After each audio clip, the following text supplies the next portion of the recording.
Thousands of miles away, there is a country known as Bangladesh, formerly East Pakistan. After a 9-month war with Pakistan, the country was left in tatters and abject poverty. Global media highlighted the situation, and even the Beatles' George Harrison got involved and put on a fundraiser concert to raise awareness. Independence was eventually declared in 1971, and Bangladesh was born.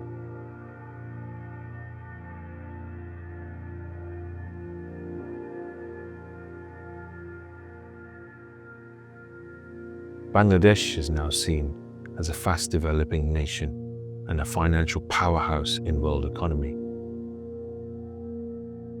But not many until this day are aware of this country, which sits next to India.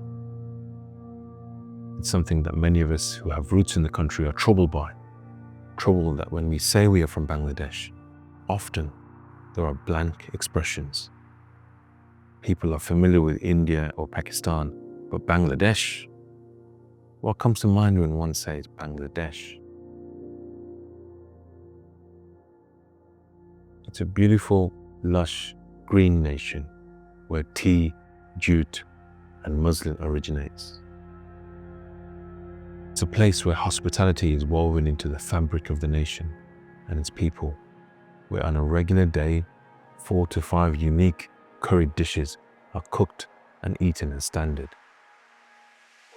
There is a passion to host, to serve and honor the guest, to welcome people to dine and eat with us.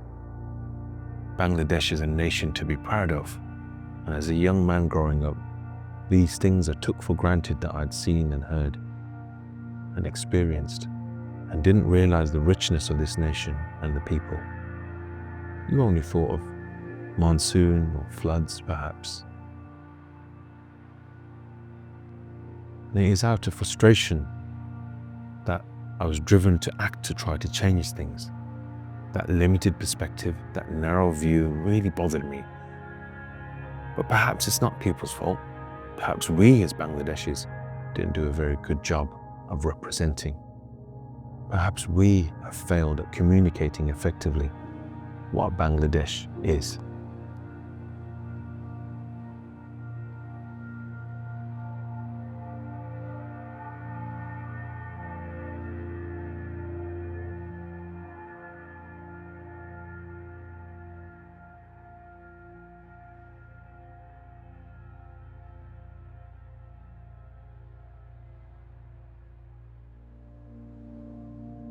I knew that the Bangladeshis and my late father were behind something really, really quite extraordinary. Something so extraordinary that I wanted to shout about it. After the labour shortages of World War II, working class Bangladeshis left their motherland in the 50s and 60s in view of a better life in the home of the old colonial masters in Great Britain. But what they did was just magic. They transformed the cuisine of an entire nation. Chicken tikka masala was celebrated like our crown jewels. It was a British concoction cooked and served by Bangladeshis. Kind of confusing, right? These Indian restaurants actually were Bangladeshi owned.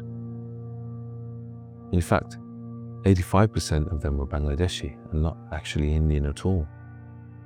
I can proudly say, as the son of a Bangladeshi restaurateur from the 50s, it was the hard work and toil of the Bangladeshis that the curry industry had established itself in British culture in almost every city, town and village across the UK.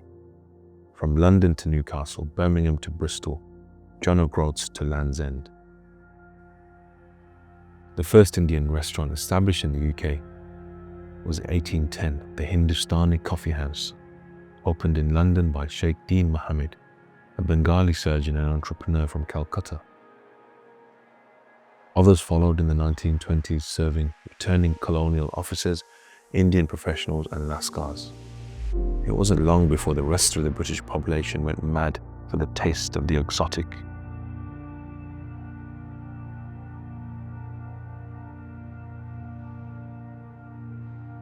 Most of us can identify with these worlds created, these dark, Mughal-inspired, elegant interiors, with its flock wallpaper and golden picture frames of the Taj Mahal. These private booths to sit inside of where you were pampered, a respite away from the daily grind, the work environment, an escape with lovers, families and friends. You felt special. It was a place where you wined and dined and made to feel like royalty yourself. Perhaps almost an experience of the British Raj itself. It was where people brought their girlfriends for a special treat. It became a typical Friday night out. That was my father's generation.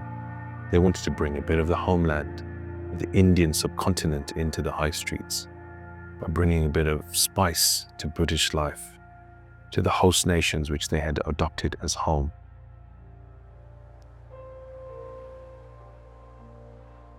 Some of these men married local English women or Irish. Some of them, like my father, brought their wives over from the motherland as soon as they had saved some money.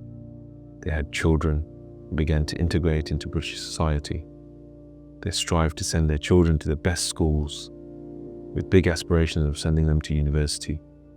They would proudly pronounce that their children were educated in red brick universities, becoming doctors, lawyers, engineers, and museum curators. I was a product of that hard work and toil.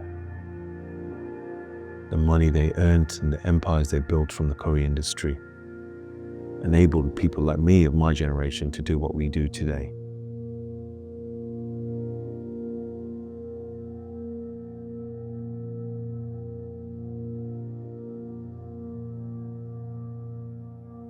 After the passing of my father, I had a strong desire to capture this forgotten legacy of immigrant men that came here and made a life for themselves. Dark, dimly lit interiors were being replaced by IKEA minimalism. It was kind of sad, really, as all the nostalgia of the booths, which we all loved, the private space, were being lost and forgotten as things evolved. This is why I chose to collect and preserve the history of curry that Britain was never told, and place it into our city museums and archives. The nation was served by these people for many decades, but how much do we really know the backstory of these restaurant pioneers? And in hundreds of years' time, how will we know the story of a curry craze that gripped the nation? Who is collecting it if it's not us ourselves? Over some years, I began to collect objects, furniture, old menus, bits of wallpaper, and old photos. I began to record stories and testimonies of a community whose voice was so little heard. At first, I was received by a bewildered community, wondering why on earth some guy turns up at their doorstep to collect some old tatty curry-stained menus. I saw it as a duty to my parents and to their legacy to capture this unique story of the British Bangladeshi curry narrative that became known around the world. We have seen the decline of the traditional tandoori restaurant as the industry evolves and moves in new directions. But as it does, I wanted to tell that story properly and authentically, to capture the successes, but also the struggles of these entrepreneurs that built these curry empires.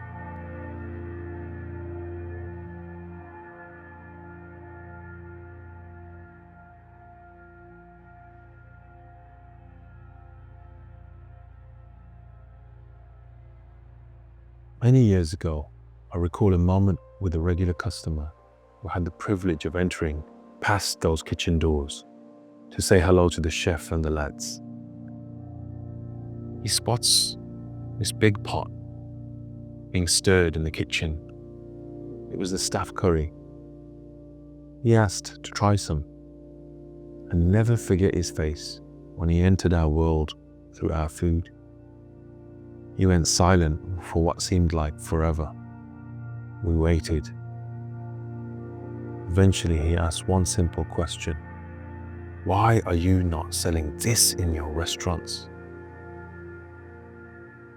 And he was right. Why didn't we? It was baffling. Why did we not have the confidence in the home-cooked traditional dishes of Bangladesh? Why did we leave that cuisine in our homes and instead we were pushing Vindaloo and Madras?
Every few hours you'd see somebody chasing somebody down the road. They just had the meal and run off without paying the bill.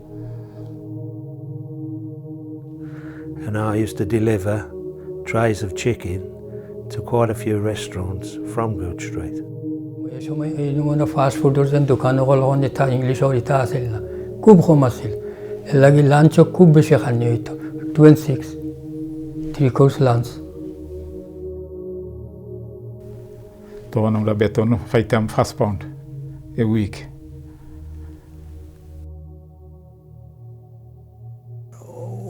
तो बड़ा रूमो 2 bed 3 bed वाला ही है तो 10 shilling Ujani बड़ा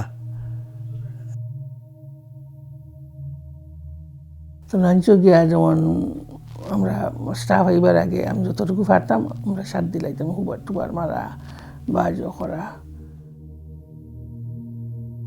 People didn't know what the Bengali people was or Sylheti people was. We were all Indians.